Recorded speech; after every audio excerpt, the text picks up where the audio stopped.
रज़ा रूमी साहब, दोनों जानिब से निकात शराइत मौजूद हैं। आपके ख्याल में कौन से निकात ऐसे हैं जो कि स्टिकिंग पॉइंट हो जाएंगे, जिस पर किसी को भी कोई एक दूसरे को लिवरेज देने को तैयार नहीं होगा, जोर ज्यादा लगाना पड़ सकता है कि इसमें इसको किसी तरीके से रिजॉल्व किया जाए? और कौन से निकात ऐसे हैं जो कि दोनों जानिब से जल्द रेजोल्यूशन की तरफ या किसी सोल्यूशन की तरफ ले जा सकते हैं? देखिए आयशा, यही सबसे मुश्किल जो मरहला आएगा इन मुज़ाकरात में।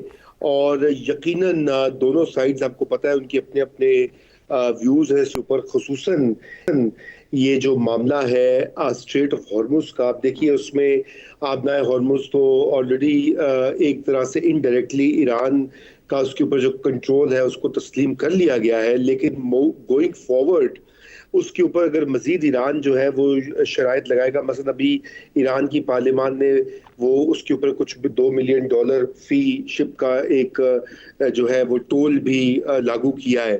तो क्या गोइंग फॉरवर्ड जो है वो ये काबिल कबूल होगा अमेरिका को या दीगर ममालिक को? ये एक ऐसा पॉइंट है कि इसके ऊपर भी तनाज़ा खड़ा हो सकता है। लेकिन जो सबसे अहम नुक्ता जिस पर ईरान को एक हतमी गारंटी चाहिए होगी वो है कि दोबारा उसके ऊपर हमला ना हो, जिस तरीके से पिछले साल जून में भी किया गया, फिर इस साल हो गया। अब ये जंग बंद हो जाती है, कुछ महीनों के बाद दोबारा हमला हो जाता है, तो फिर उस वक्त क्या होगा? मेरे ख्याल से वो जो गारंटी वाला मामला है वो एब्सोल्यूट गारंटी चाहिए होगी ईरान को, और वो फिर अमेरिका ही दे सकता है। लेकिन फिर उसमें इजराइल का क्या किया जाए, वो जो बात हो रही है। फिर लबनान का जो मसला है अभी ये भी सामने उभर कर आ गया। जेडी वैंस ने भी कह दिया है लबनान के बारे में, लेकिन जेडी वैंस ने ये भी इशारा दिया, कल वो गुफ्तगू कर रहे थे, किसी जहाज में चढ़ रहे थे, उतर रहे थे, तो उन्होंने कहा कि उनकी ये बात हुई और इसराइल जो है वो उसको भी ये कहा गया कि अपने आप को थोड़ा सा रिस्ट्रेन करो, कंट्रोल करो, क्योंकि कल तो वहाँ पे बहुत मारा मारी हुई और आज भी इतलात यही आ रही हैं। तो ये वाला मसला जो है ये भी आगे जो है ये बढ़ेगा। देखिए अमेरिका की तो जो डिमांड्स है, मैक्सिमलिस्ट डिमांड्स है इस वक्त, वो चाहता है कि ईरान के जितने हलीफ प्रॉक्सीज हैं उनका खात्मा किया जाए, ईरान का मिसाइल प्रोग्राम खुसूसन लॉन्ग रेंज मिसाइल्स जो है उसको बंद किया जाए, ईरान का न्यूक्लियर प्रोग्राम जो है वो मुकम्मल तौर पे ख़त्म हो। हालांकि ईरान की ये जो पिछले आयतुल्लाह थे उनका तो फतवा था कि न्यूक्लियर जो हथियार है वो गैर इस्लामी है। अब नए जो उनकी जगह उनके बेटे आए हैं आयतुल्लाह, भी उनकी तरफ से कोई क्लियर वाज़े फतवा नहीं है। लेकिन अगर ईरान में यही सिस्टम मौजूद रहता है मुस्तकबिल करीब में, तो फिर ये दोबारा से रिवाइव भी हो सकता है। तो ये 3-4 नुकात है इसके ऊपर जो है वो अमेरिका के मुतालिबात होंगे जहां पे ईरान बिल्कुल अड़ेगा। और क्या रज़ा रूमी साहब, ये लबनान इजराइल मामले को बाहर रखकर बात इनिशिएट हो पाएगी या ईरान इस पॉइंट के ऊपर स्टिक करता रहेगा और बात आगे नहीं बढ़ पाएगी? देखिए अभी जो थोड़ी इंडिकेशन ये आ रही है कि ईरान जो है वो लचक तो दिखाई है उसने, और जो उनके स्पीकर गलीबाफ जो साहब जो है उनका भी अभी एक ट्वीट आया कल, तो वो कहते थे कि कोई हमने मुज़ाकरात करने ही नहीं। लेकिन अब वो ये कह रहे हैं कि हाँ इसके ऊपर बात की जा सकती है। तो ये एक पेशरफ्त है एक तरीके से। तो वो बस उन्होंने कहा कि एक्सटिंग्विश द फायर इमीडिएटली, फौरी तौर पे आग को बुझाया जाए। तो गोया कि वो भी तकाजा और मुतालबा कर ही रहे। लेकिन देखिए आयशा, अब वो आप अलग कर नहीं सकते इसराइल को, सारी जड़ और आग तो लगाई हुई इसराइल की है। ये तो शायद अमेरिका भी इस हद तक आगे ना गया होता अगर इसराइल ने उसको इतना। तो क्या अमेरिका में ये रियलाइजेशन हो रही है कि जो कुछ अमेरिका ने लूज किया इस जंग के दौरान, ये सिर्फ इसराइल की वजह से हो रहा है?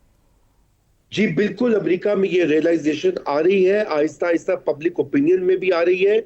और यकीनन ये भी, इसके ऊपर भी अब लोग जो है बहुत ज्यादा स्पेकुलेट कर रहे हैं कि क्या वाकई ही इजराइल के हवाले से अमेरिकी पॉलिसी बदलेगी। देखिए जेडी वैंस तो पहले भी उनके शुभात और उनके शक रहा है इजराइल की पॉलिसी के के ऊपर, वो तू मैं भी हो चुकी है उनकी नेतन्याहू के साथ।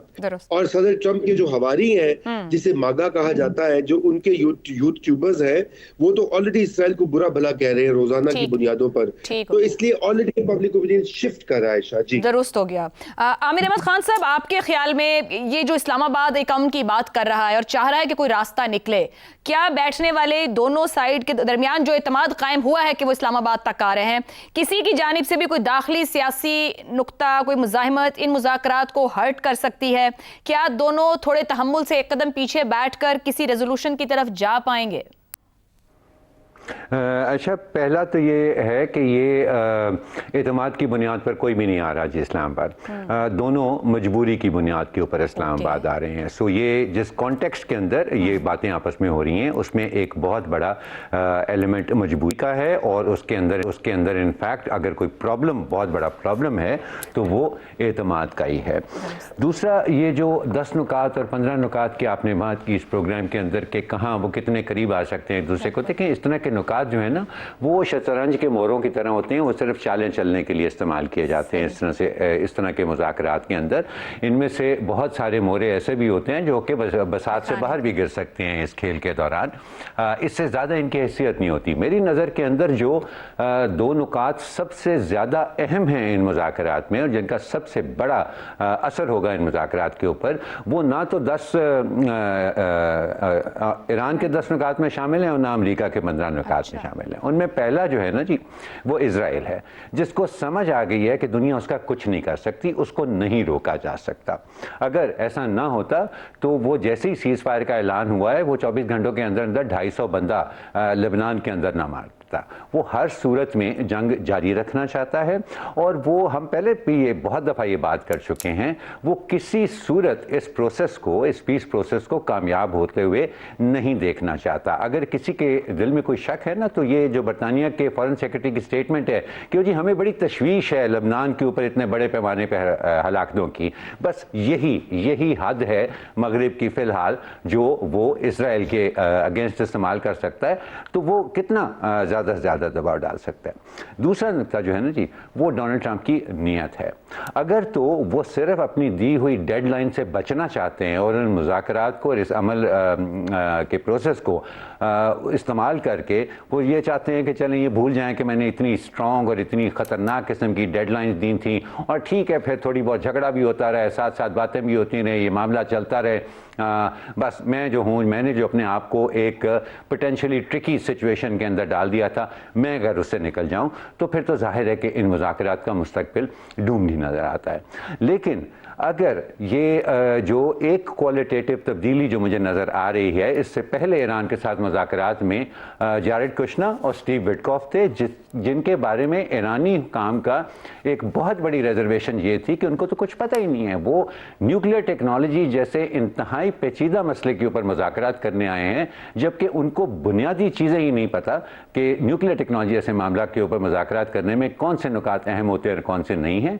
लेकिन इस दफ़ा जेडी वैंस की शमूलियत अमेरिका की तरफ से कम से कम ये तो इशारा हमें दे रही है कि शायद वो फरार के अलावा भी अब डोनाल्ड ट्रंप की, अमेरिकन प्रेसिडेंट की ये नीयत हो कि अगर इसका कोई हल निकल सकता है, और पार्शल हल ही निकलेगा ना, अभी मुकम्मल हल तो फौरी तौर पे नहीं निकलेगा, तो कोई भी पार्शल हल निकल सकता है जिससे जंग बंदी की शिद्दत में थोड़ी सी कमी आ जाए। ये जो तरसीलात का मामला है खलीज में, अपनाए हुरमज में, ये किसी ना किसी हद तक सॉल्व हो जाए, कभी रुके कभी चले, लेकिन ये ना हो कि बिल्कुल ही बंदिश हो जाए, तो ठीक है, वो भी काफ़ी काबिल कबूल होगा। तो आई पर्सनली फील कि जो एक बड़ा ख़तरा जिसके ऊपर अमेरिका समेत इस दुनिया में किसी का कंट्रोल नहीं है, वो इजराइल है, और उससे उसकी चालों से बचना जो है वो अब सब के लिए, पूरी दुनिया के लिए। और ये सब जान गए हैं कि स्पॉइलर है कौन, मगर ऐसी सूरत का चैलेंज कई गुना बढ़ जाता है। ब्रेक लेनी है, ब्रेक से वापस आएंगे तो हम बात करेंगे कि पाकिस्तान यहाँ तक तो ले आया मामले को, यहाँ से आगे एम्बेसडोरियली क्या एक्सपर्टीज और स्ट्रेटेजीज या क्या मैंडेट पाकिस्तान के पास होगा कि इसको पायदार अमन की तरफ ले जा सके, किस तरीके से मामले को हल के पास ले जा सकते हैं।